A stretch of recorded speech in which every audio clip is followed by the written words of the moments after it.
Hi, everyone. Welcome to our November Wireside Chat. I'm joined by my co-host, Melissa Hart, and by our special guest, Kait Ballenger. Hi. And I want to thank everyone for coming on a holiday, Veterans Day. Thanks to all the veterans out there. Um, didn't really realize it was Veterans Day, but I see we have quite a nice turnout anyway, so I'm really happy about that. Let me introduce our guest in a little bit more detail.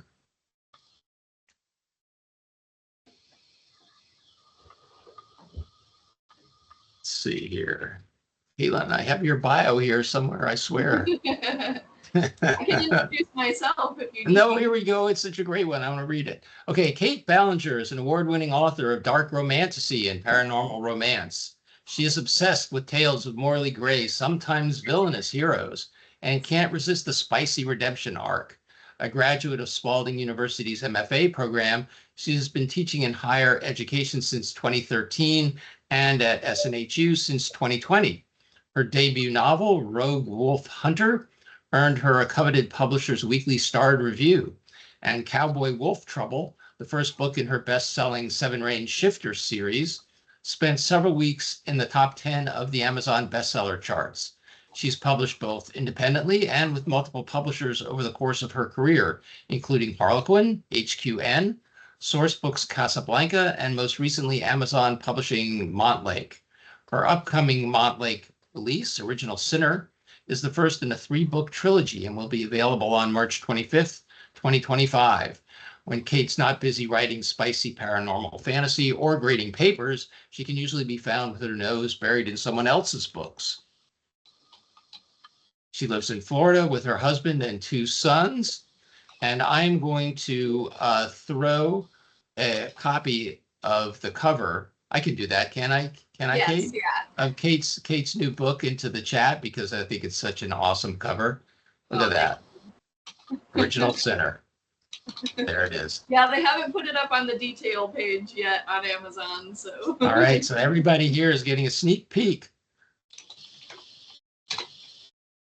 So, so Kait, I guess what I want to talk about a little bit tonight is your writer's journey and also just about romance, the genre of romance, where it is today, where it's going. I mean, we hear a lot about romantasy and everything, and I believe your new book is a romantasy, isn't it? Yes, yeah. So it kind of straddles the line between romantasy and paranormal romance, which I'm happy to talk more about the difference. I would love to hear you talk about that because I often am confused myself about the difference between paranormal romance and romantasy. Yeah, so I mean, I guess let's start there if we want to talk a little bit about because romantasy is such a popular like subgenre of romance currently. So I know I'm seeing a lot of my romance students who are like, I'm writing romantasy now because that's, you know, it's really what's popular at the moment. I have some maybe controversial opinions about this, but I don't think there's a huge difference between paranormal romance and romantasy. Students who might have like found me on social media might have seen that like I have in my bio like I wrote romantasy before it was cool, right? Which is really what paranormal romance in my opinion is. I feel like paranormal romance is a blend of fantasy and or paranormal elements and romance in equal measure. It still meets all the elements of a typical romance novel. So you have a central love story, a happily ever after at the end. The paranormal romance was really, I would say, kind of the precursor to what we're seeing in romantasy. You'd occasionally here and there get an imprint who would do like a high fantasy romance, like Amanda Boucher's Kingmaker Chronicles series comes to mind that came out probably it's got to be almost a decade ago. And so like we were seeing bits and pieces of high fantasy popping up alongside paranormal romance over the time that I've started since I've been publishing. But it wasn't until the last couple of years that we've really seen the rise of romantasy. And I think that's because a lot of traditional publishers for a time were kind of the belief that romance readers and fantasy readers were two very different demographics. And there was kind of this stereotypical belief that, like, if you were a woman who liked to read paranormal romance, right? And like if you're a man, you might like to read high fantasy. And they didn't think those readerships quite crossed over as much as they actually do. And we started to see some romantasy kind of gaining popularity, I would say, in the indie space a couple years back. And then trad publishers started to take notice of these books, and Book Talk in particular really brought about like a rise of these particular titles. And so now romantasy is this big thing. And I would say that the key differences between paranormal romance, a more traditional paranormal romance, and a romantasy is that generally paranormal romance, like when it was in its heyday, was written primarily in third person, alternating point of view between the two main characters. And it always had a happily ever after, usually at the end. You usually saw like a standalone couple for each book, whereas romantasy has more elements of like high fantasy mixed in versus like more paranormal creatures. It's typically written in first person, sometimes solely from the heroine's point of view, but not always. Sometimes it's alternating. And there's not always necessarily a traditional happily ever after at the end of each book. Usually there's some indication that the couple might eventually be together or is heading in that direction, but you sometimes see couples continue over the course of a several book series, whereas before we were seeing more typically one couple per book. They get an HEA and then we move on to a different couple. So, right. So there's really not a strong difference, I would say, between the world building elements and like the fantasy elements. It's really about what's just kind of in vogue right now within that subgenre. Yeah, I guess I was going to say, like, would you say that romantasies are more apt to be series than paranormal romances were? I think both tended towards series. Series in general are extremely popular in romance and like in particular. But the key difference there is that where paranormal romance was often a series of interconnected standalones, in romantasy you will see the same couple continue over the course of several books. So it's more of a continuation series rather than, you know, I write about one couple and then like a secondary characters in that book suddenly get their own book. Right. But series in general are very popular in romance. Standalones in romance can be hard to sell. Right. And it makes me think of like just to look on the fantasy side, it makes me think of a book like Game of Thrones, right? That has like this huge cast of characters. Yes. And they all have character arcs that are taking place simultaneously across any number of books. And that seems to be the fantasy part, one of the fantasy elements that romantasy is kind of copying. But, also when I think about romantasy, and I've read some Sarah J. Maas, who I guess is one of the key writers in that subgenre. Yeah. I feel myself when I read these books, I feel like, well, how is this different from the stuff that like Laurel K. Hamilton and writers like that were writing? Because were they kind of like doing romantasy avant la lettre or what? Yeah, I kind of, that's my belief, right? Okay. So like Laurel K. Hamilton was a big influence for me when I was a young reader, and I was probably reading her books like way before I should have been like age appropriately reading them. Right. Or like her Anita Blake and Mary Gentry series. Yeah, so, like, yeah, especially those Mary way too Gentry. young.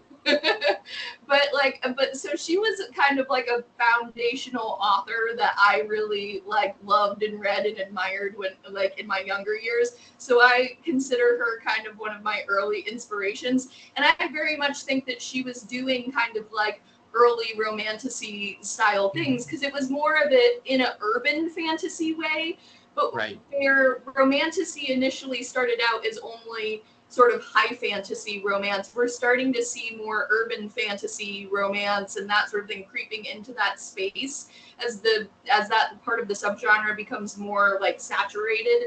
And so I think we're going to get an expansion of what romantasy is, because I think for a while there was a thought that it's only like high fantasy that centers this, one particular heroine, right, in a very Sarah J. Maas, like A Court of Thorns and Roses sort of way.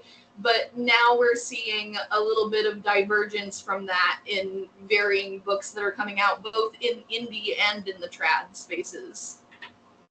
I'm going to pull a question out of the chat, even though I have my own questions I want to get to. But here's one from the chat. Do you think that some romantasy in novel/short story form differs from how manga portrays a similar genre? I mean, I enjoy manga, but I haven't been up to date on reading it for a super long time. I enjoyed it in my early 20s, that was for certain. But so I can't really speak to the similarities of the trends since I'm not super well read in that space. But I know that a lot of romantasy readers in general also love reading things like manga or watching anime or, reading fan fiction on varying online websites. So I think there's a lot of interplay a lot of the time with some of those things. And I know that some of the bigger romantasy titles, like I specifically think of, for example, and this one is debatable whether you would consider it romantasy or not. I specifically thinking of Katie Roberts' Neon Gods, and then also Scarlett St. Clair's Hades and Persephone series, which are both kind of in that romantasy space. And that sort of sub-trend of like romantasy with a ton of Hades and Persephone themed stuff really kind of started with a graphic novelist. I cannot remember her name off the top of my head, but people will probably be familiar with it, the Lore Olympus series, and the popularity that gained on webtoons. And then suddenly everywhere you looked, there was Hades and Persephone romantasy around. So I think we're always all kind of in conversation with one another. Yeah, and I feel as though just in general, I mean, when I think about genre fiction, how it's evolved from like when I started writing, speculative fiction back in the 70s, what it's like today, and not just my genre, but every genre that we teach here, really, it seems to me like has been a big influence of manga and anime and fan fiction, all of those things which were kind of, a little bit outsidery, like they were kind of definitely not in the mainstream then. You might know about them, but they were separate sort of, but now they're not. They're all streams that are flowing into each other and into like, the broader, more mainstream publications, I guess. Yeah. I really think that we're always kind of in conversation with one another, especially now that a lot of agents in the industry are being more intentional about shopping sub-rights in other foreign markets or for film and TV. We're seeing a lot more books and things like that picked up for circulation. Like we're in the digital age and it's showing in publishing, because we're all starting to kind of know like, oh, well, you can't sell a book series that's about, Greek gods when Chaos just came on Netflix, right? But now it's canceled, so suddenly that space is open again. And all those sorts of things are in dialogue, because we're all kind of working together in an entertainment-based industry that's used to be segmented, but isn't so much anymore. Well, it also used to be very much like, the genres that we teach in this program, and how they're expressed in publishing were very much like Western type genres, right? And the Western publishing arm or realm or whatever would push them out to the rest of the world, right? And you'd have like they would be translated into, into Japanese or Korean or Chinese or whatever. So the rights were all going in that direction, out from the Western world to the rest of the world. But now things are coming in the opposite direction, right? And there's this big flood of, just like you pointed out, of people selling their rights to the Western world, and Western readers and Western publishers being really hungry for that content. Yeah, yeah, and I think particularly like here in the US, we're used to like our stuff going out, but not getting quite as much stuff in. But I know like one of the most popular romance like TV shows this year actually was Maxton Hall, which started in Germany. It's a German TV show on Amazon Prime, and it's based on a German romance novel. And typically you'll see a lot of like US authors getting like, or even British authors getting deals in Germany, but not typically the other way around. But now we're starting to see that where it's like titles are getting popular in other countries, and suddenly US romance readers are like, oh, well, have you heard about that new romance show? And like, I want books that are similar to that, right? Right. I mean, and it's very interesting. It's very cool. It's like there's this great hunger for this kind of content that is so far it's almost like insatiable, right? And there's a kind of a desperate urge to bring it to consumers. Very interesting. I mean, if you're like a writer who's starting out, and thinking like, I like to write in a number of genres equally. Which one should I write in? Well, you could do worse than picking romantasy, I think. I mean, I don't feel like the field is saturated by any means. Yeah, not quite yet, I would say. I think there's just from my behind the scenes sort of point of view, I think that right now the really big popular subgenres in romance are romantasy and dark romance. And I think that we're going to start seeing more of a blend of them. At least I think that's part of why my series blends them, is because that's where I think the subgenre is going, is I think we're going to see like more romantasy. That's still like the main popular one, but I think they're going to get darker and more horror, paranormal adjacent based. Yep. And so that's where I'm headed, and I'm hoping that everybody else is coming along with me. Well, I'm glad that you mentioned dark romance, because that was another thing I wanted to bring up and ask you about. So tell me about dark romance, because I've encountered a lot of students that are writing dark romance and interested in writing dark romance. And I have to say, like, my like firsthand knowledge of dark romance is not what it should be. So help them. Okay, so dark romance is a really interesting subgenre because it's really only cropped up, I would say, within the past few years, mainly post Me Too. And I think the reason for this is that when Me Too happened, the romance genre kind of had a big reckoning with itself, right? If you go really far back in romance's history to like the bodice rippers of the like late 70s and 80s, there was a lot of I mean, trigger warnings ahead, y'all. There was a lot of rape basically happening in these books, right?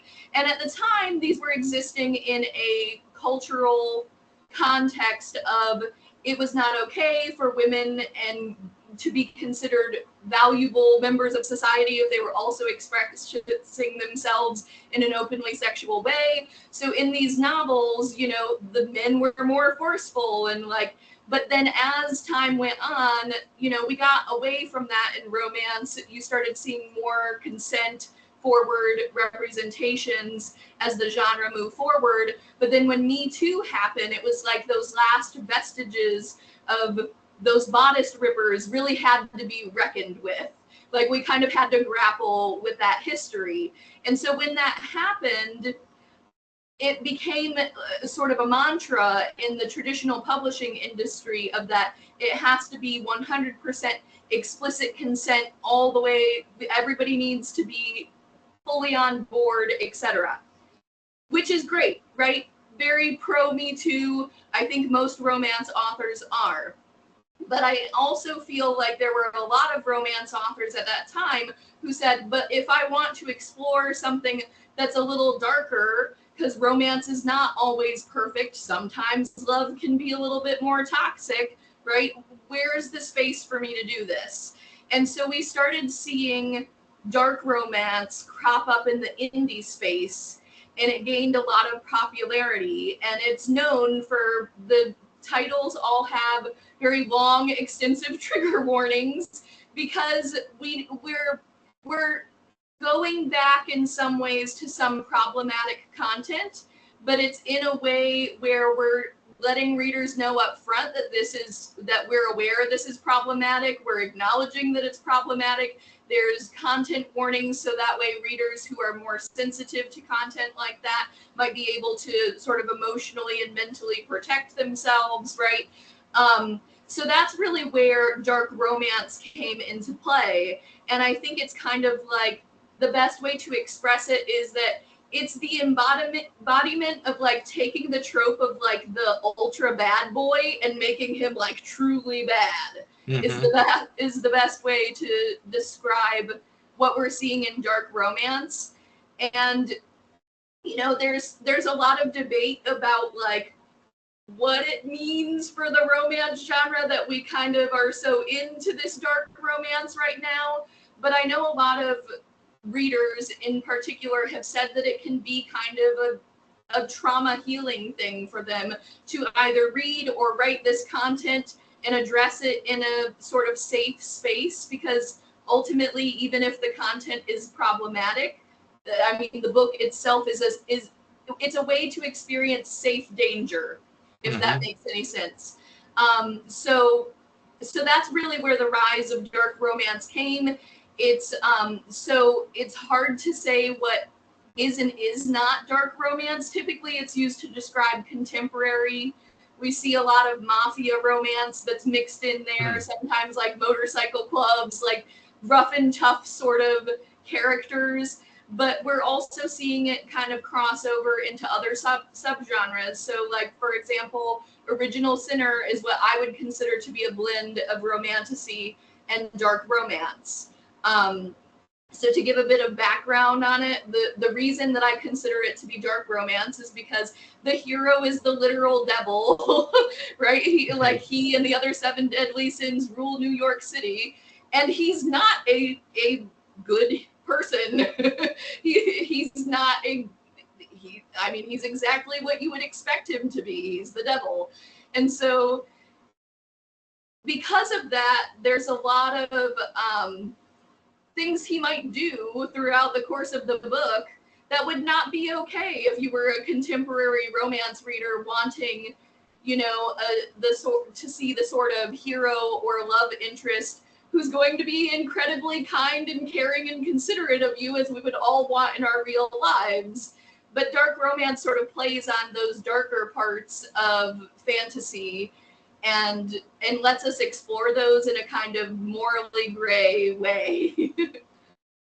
So does that mean that like dark romance is not bound by the typical happy ever after or happy for now endings and similar sort of I don't know, tropes that are normally expected of a romance and maybe even of a romantasy?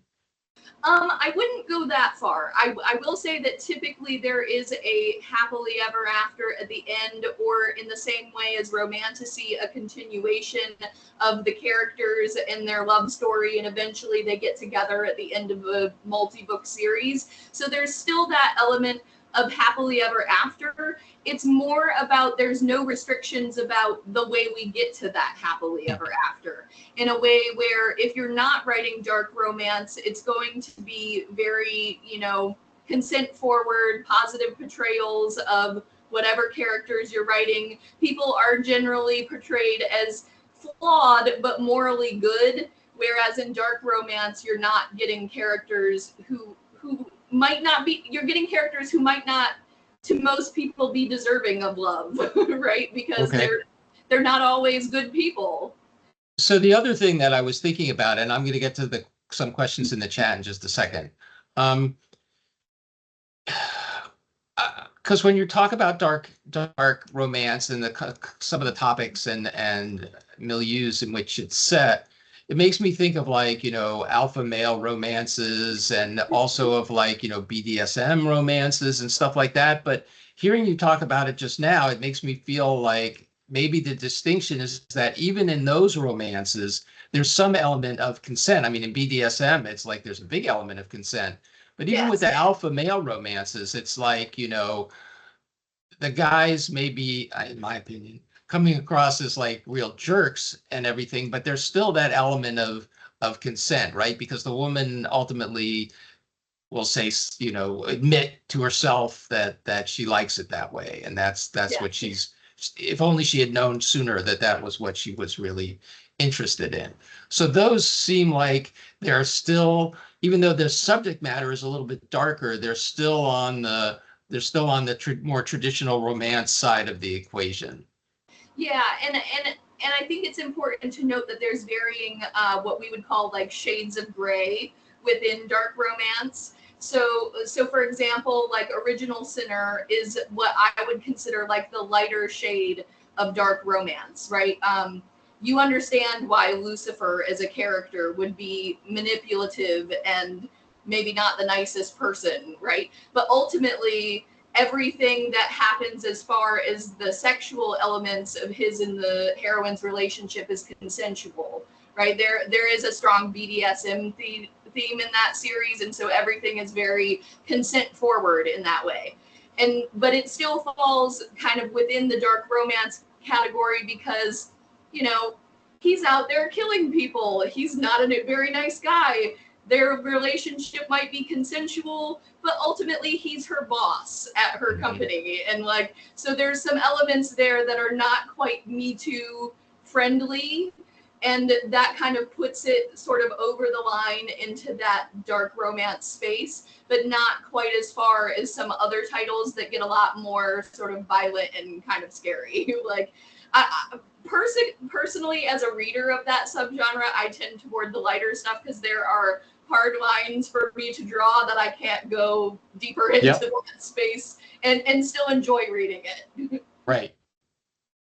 I mean, just like in a genre like horror, right? Like there's some degrees that go from like, vaguely frightening to just like, there's a gross out horror and all the various different types of subgenres, and I'm sure it's relatively the same thing. Let me pull out a question from the chat here. Where does romantasy fall on the spectrum between sweet and spicy? Do there tend to be more steamy scenes than in other subgenres? Romantasy can be on any spice level. So there's plenty of sweet romantasies. I would say most of them probably tend in like the medium spice range, and then some of them go incredibly spicy. But you can really find any level of, sexual content or spiciness within romantasy. I have a friend who just released another title with Montlake, and her book is very, very much on the sweeter side. I think maybe the hero and heroine might kiss at the end of the book, and that's about it. But my work is generally more on the very spicy end of the spectrum, and there's everything in between. So you can find whatever you want. You can probably find it in romantasy. And here's another question. I guess this is a two-pronged question here. Well, let me get to this one first, actually, sorry. With morally gray villains of the type that we're talking about in dark fantasy, dark romance, what do you think is an important component in the character's journey? Or some important components to make a strong I guess protagonist or love interest in those books. So I think one of the key elements, and this is gonna hopefully make this genre make a lot more sense, right? That I think one of the key elements is that despite how villainous these heroes can be, they eventually always reach a point where they will sacrifice or do anything for their love interest, right? And I think that's part of the fantasy, right? There's a trope that romantasy and, you know, and those who like these sorts of morally gray characters will know is that the burn the world for her trope. And it's essentially that, like, the hero or whoever the love interest may be, because we're not excluding LGBTQ romance here, right?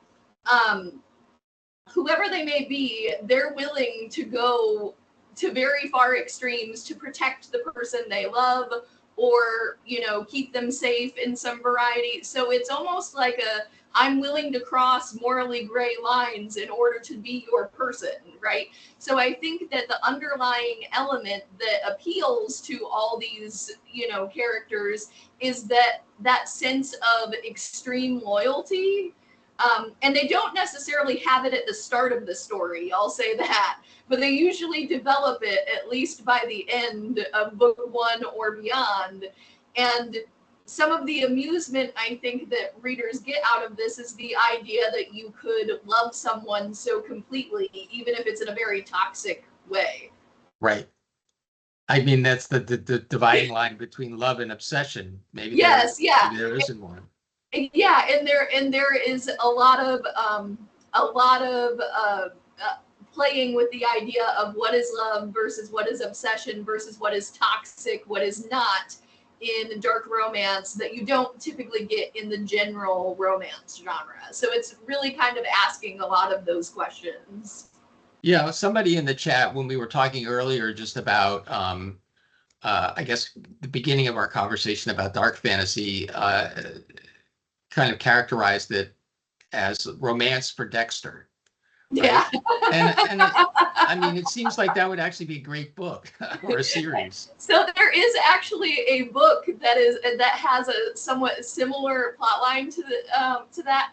It's by Bryn Weaver. It's called The Butcher and the Blackbird. It is a dark romance where they are essentially like rival serial killers who team up to kill only other bad guys, right? They're not going to kill people who actually matter, right?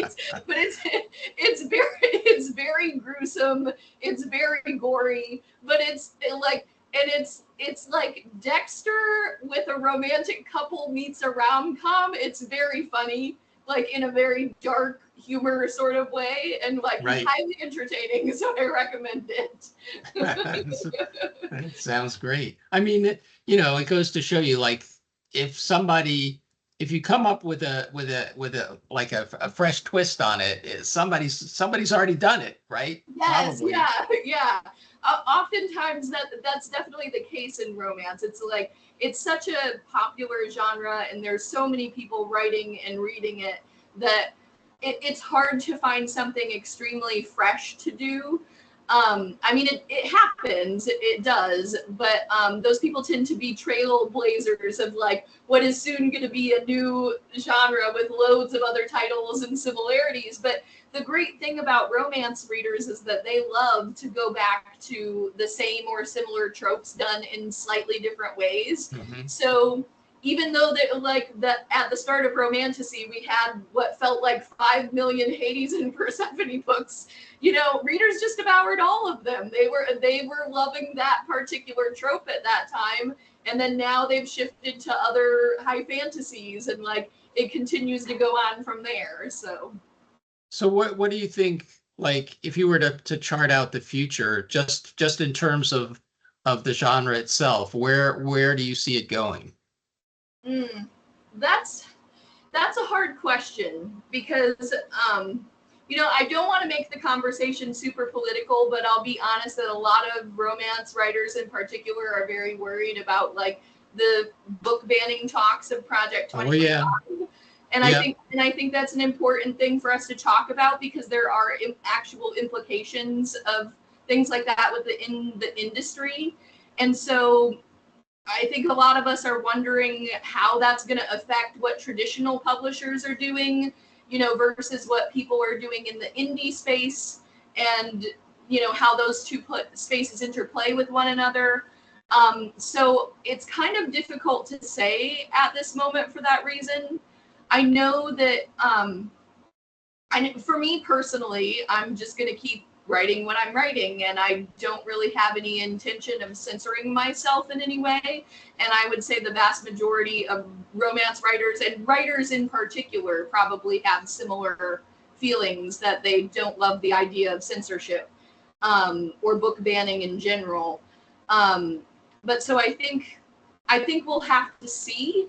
I know that we typically see in romance the genre's kind of cyclical, and when we see a big rise in something like paranormal or romantasy, that tends to stay popular for a while before suddenly things swing back more to contemporary romance. I don't think we're quite there yet. I think romantasy is still going to be very popular for quite a while, but I think eventually we'll swing back to suddenly rom-coms are the in thing again, because those are really the two big spaces, is the more fantasy side of romance and the contemporary realistic side of romance, and it tends to swing between one or the other, historically at least. Maybe we'll be moving into dystopian romances. Maybe. I mean, we get pops of other genres in there, and it wouldn't surprise me if, as romantasy starts to become more saturated, we see some sci-fi related romances as kind of like a hope of pivoting there before eventually going back into contemporary. Yeah. Like somebody in the chat says, Handmaid's Tale and Hunger Games style. I mean, yeah. So I have a very good rec if you like sci-fi romance. Heavenbreaker by Sarah Wolf. It's one of the Red Tower books. It's actually in their Red Tower is their romantasy line, but it's a very fun sci-fi romance with mecha like robots. It's pretty cool. Like, yeah. So, what is your favorite book that you've written? Oh, so that it's definitely Original Sinner, and I think that's because I kind of just took the gloves off with that book. And anybody who's read my work is like, the gloves were on before, like it's kind of the question. But when I first wrote that one, it was I had finished up writing a 6-book series for Sourcebooks Casablanca. That was my 7 Range Shifter series. And I had a couple proposals out that really kind of weren't getting any traction, weren't going anywhere. And I was kind of tired of putting out proposal after proposal. And I had done some indie stuff in the meantime, and just kind of decided that I was kind of over trying to do what the publishers were wanting me to do. And so I said, I'm just going to take this moment, right, when I'm not contracted for anything, to write a book that is just 100% a joy project. And like, I'm not going to think about where it's going to sell or what I'm going to do with it or anything other than the fact that I just really want to enjoy writing this book, right? So that was it was kind of an act of reclaiming writing joy for me. And that's so awesome. it was great. And like, and then, so when I wrote it and my agent loved it as much as she did, it was kind of like okay, well, we'll take it out on submission, but if publishers don't buy it, I'm just going to self-publish it because I want to finish out this series. But then it ultimately ended up being the biggest deal of my career. Oh, wow. Well, there's a lesson so there, like, right? Like, I know we're not supposed to pick favorites among our books, right? They're like our children, but I'm like, that one's the clear favorite. Yeah. Oh, that sounds great. So if you had one piece of advice you could give to an aspiring authors of any genre, what would it be? And maybe that ties into what you were just talking about, like rediscovering the joy. Yeah, I think that would be it. I think it would be writing for yourself first, and then writing for publishers and an audience second. And I don't want to say that with the idea that writing to tropes or writing to reader expectations isn't important, because it is. I spent, many years at the beginning of my career writing specifically to reader expectations, right? Like, while also kind of trying to balance in there the things that I was wanting to do. And that was still a lovely way to make the early part of my career. But ultimately, it reached a point where the reader expectations, because I'm so well read in romance specifically, are just so ingrained in my head that I don't have to think about them as much anymore. And so I knew that I could just play in whatever ways I wanted within those sort of, I don't want to call them limitations. And I also am at a point that I know how to appropriately break the genre rules, right? And so I think it's a combination of both writing for your own joy, but also reading enough that you know what readers expect and want of your subgenre.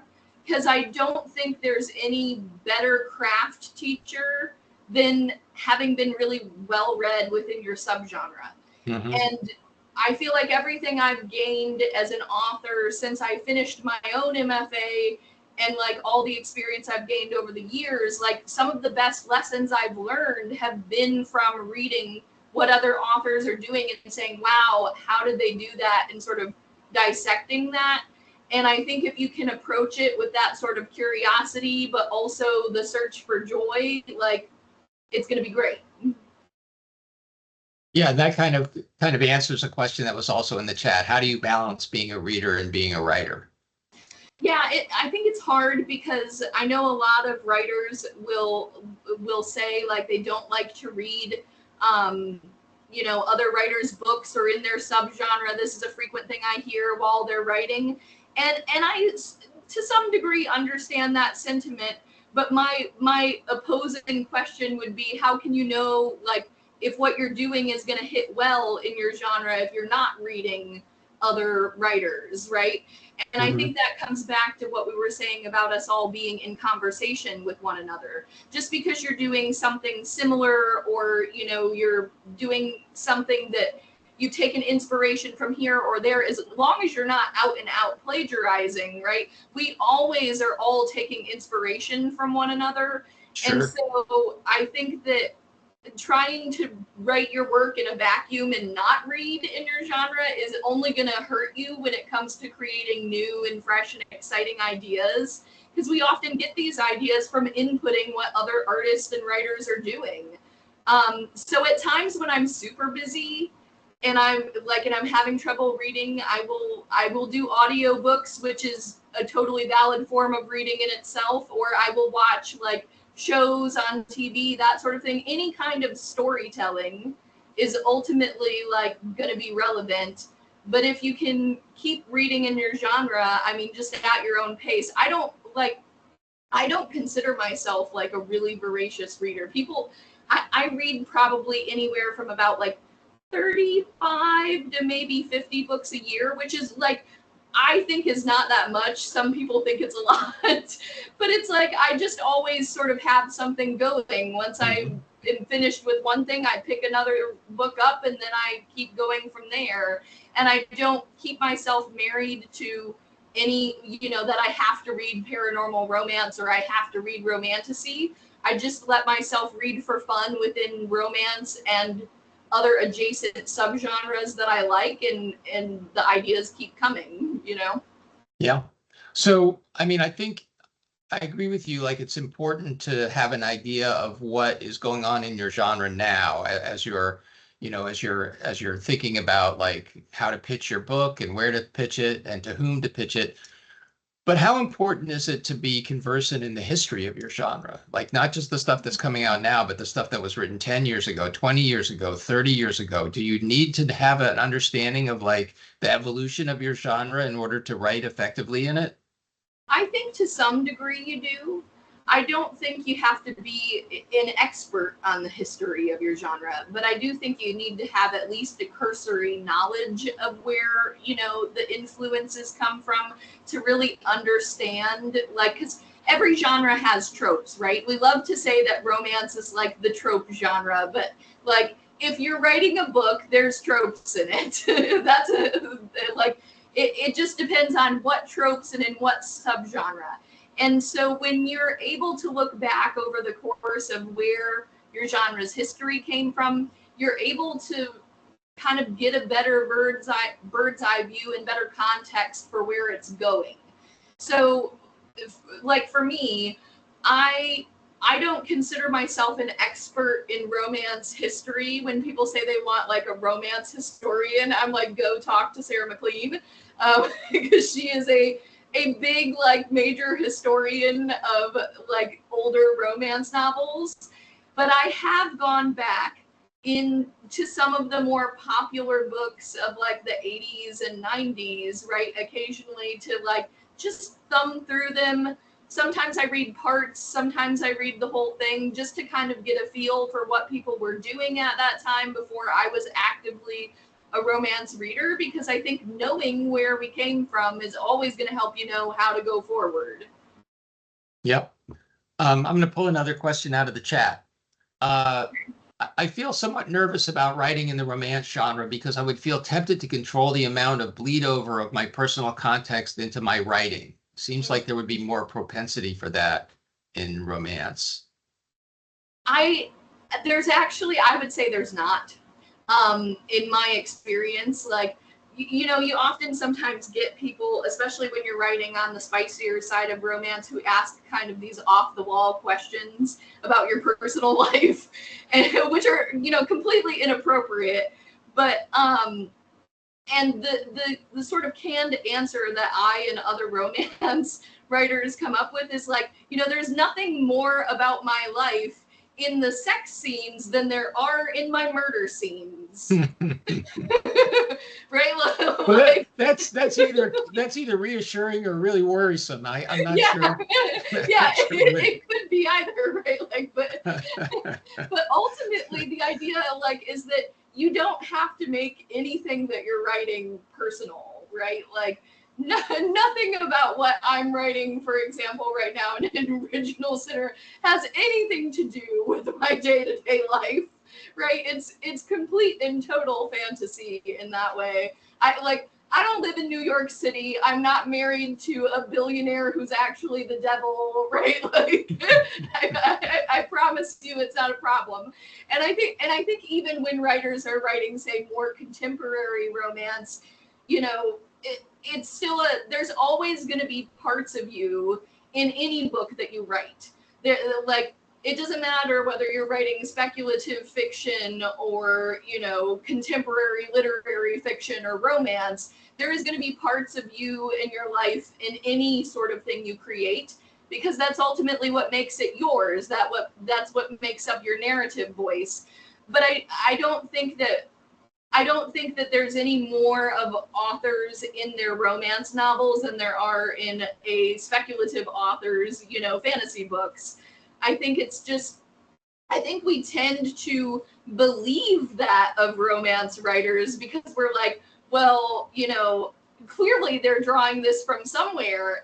But you could honestly say that of any subgenre. Like, clearly they're drawing these, you know, sci-fi fantasy elements from somewhere. Yep. Like, right. like, so I don't, in my personal experience, I don't feel like much of my actual life goes into my books. And sometimes that can actually be a little bit of a disconnect with readers when they like come up and meet me at signings and things, and they like expect me to be a completely different type of person than I actually am, which is always kind of interesting. So I think there's the perception that that's true, but you don't have to make that the reality. You could get particularly personal with your romance novels, but I don't think you'd necessarily, most of us don't really want to. We want, romance novels exist, even the contemporary ones, in a space of fantasy. And what I mean by that is that, you know, Romance Landia is kind of like a different world than the actual world, right? Like, not everybody's always going to get a happily ever after. So even in contemporary romance, there is an element of fantasy that allows you to kind of put that distance between yourself and the characters. Yeah, this is kind of a half-formed thought, but I'm thinking like, you know, romance. If you're thinking about writing in romance, you think like, well, I have to draw upon my feelings, right? I have to draw upon my emotions. It's very important in this genre, maybe more important in this genre than in other genres. Yes. But emotions are hard to like we spend a lot of time trying to keep our emotions under control, right? And I don't want to say necessarily repressed, but like just so that we're not constantly acting out in ways that would be detrimental to us or others. But maybe there's this kind of fear that in order to write good romance, I have to give free rein to all of those emotions that normally I spend a lot of time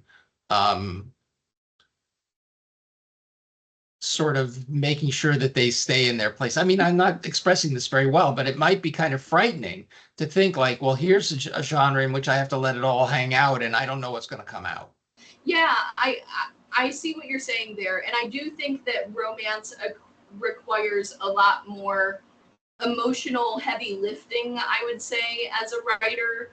But I think, at least in my experience, I find it cathartic, right? I don't know that would necessarily be the case for everyone, but I think a lot of romance writers would probably agree with that, is that,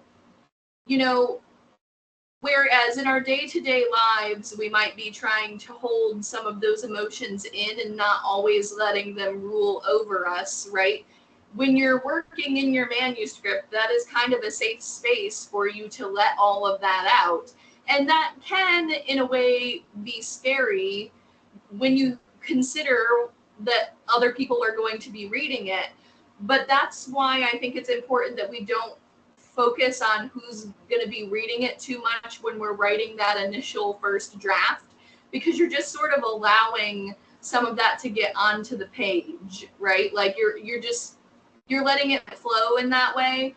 And I will say that I often don't know the sort of emotional message or the deeper emotional meaning or the redemption arc of the characters that I'm writing until I'm reaching the very end of the book, right?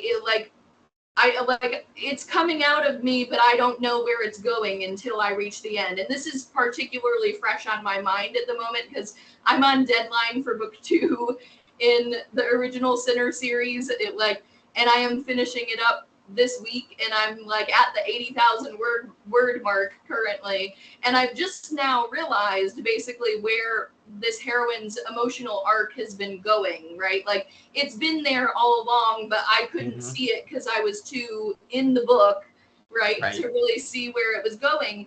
And you have to be able to kind of pull back and get out of the weeds a bit, like for you to say, oh, okay, now I realize what the deeper meaning or emotional connection was here in a way that I didn't realize when I was only 30,000 words into this. And yeah, sometimes those messages can be a little raw or a little scary. But I would say that they don't have to be, because if anyone is going to like pry into whether that's something that you have personally experienced and you don't want to answer that question, you don't necessarily have to answer that question. Right.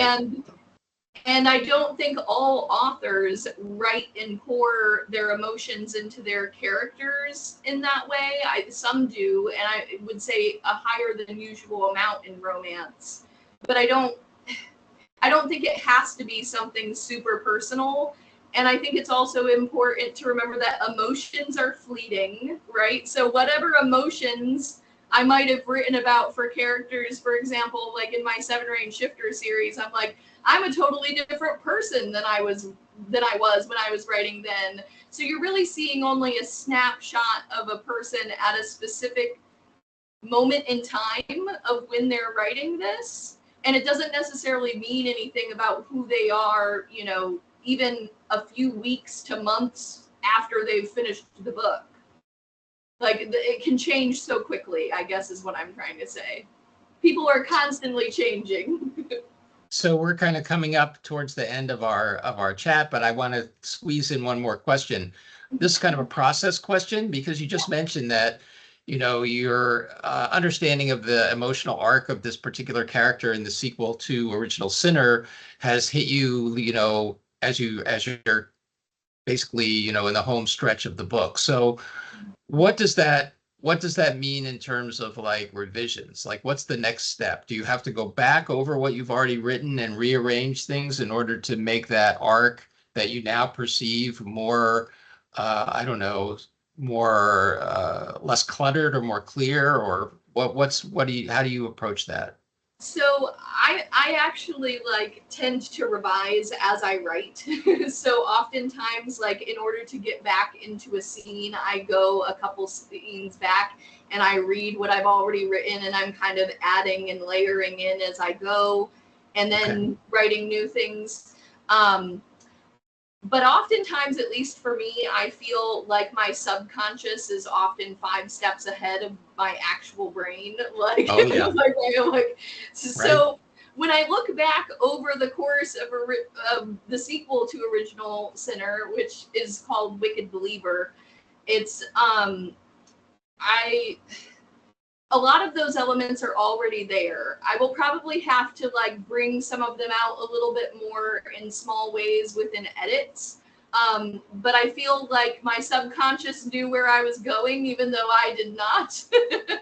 And it's just a matter of like putting some of those threads together. And I think that's one of the important things about like studying like craft and story structure, to a point that you become very familiar with it, because then you don't have to go back and completely gut the middle of your book now that you've figured out what your character's doing, right?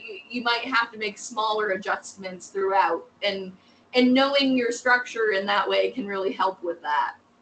Yeah, I mean, I guess you internalize it at that, you know, and then your subconscious is doing that work for you as Yes. you're writing. I think a lot of writers have that experience, you know, they get to the end and they're like, oh my God, so that's what I've been writing about. And then you Yes. look back and it's like all of these, you know, plot elements and other things in the novel have contributed to this, almost as if you knew what the heck you were doing. Yeah.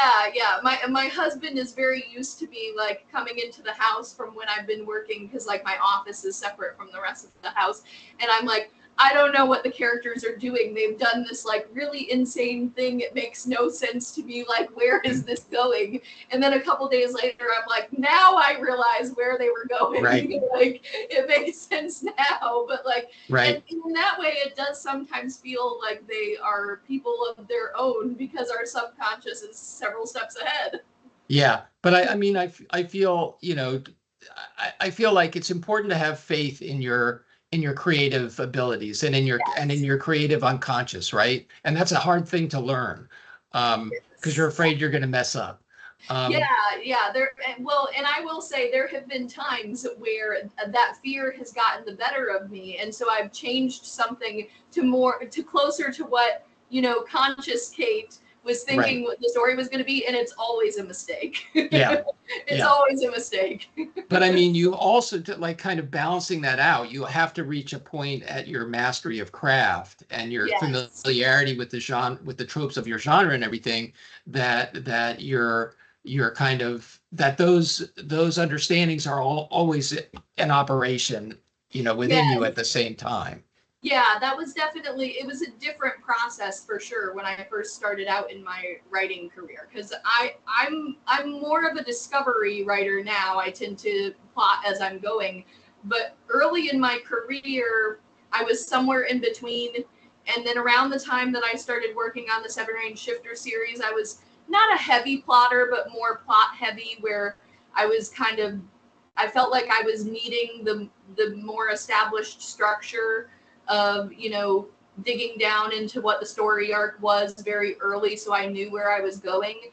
And then I think just through process of, because at this point I've written over 10 books, right? Like, I think Original Sinner is going to be my 12th, I think. I'd have to Wow. go back and count, right? So at this point I've internalized the process enough that it's become second nature, and that has allowed me to kind of trust my intuition and like go in a more discovery writer way. But when I was doing more discovery writing in my early days, that meant a lot more edits, because I didn't know the craft well enough and the story structure well enough to have internalized it in that way. Right. You know, it takes a long time takes some time anyway to develop that, right? I mean, you have to write your books and make your mistakes and press on. But that brings us to the end of our chat. We're at 9 o'clock. Kait, thank you so much for joining us and sharing your wisdom and insight into the romance genre. Oh, thanks for having me. Yeah, wish you the best of luck with Original Sinner coming out in March 2025. Really looking forward to that. And we will be back next month with another edition of Wireside Chat. Until then, good night, everybody. Good night.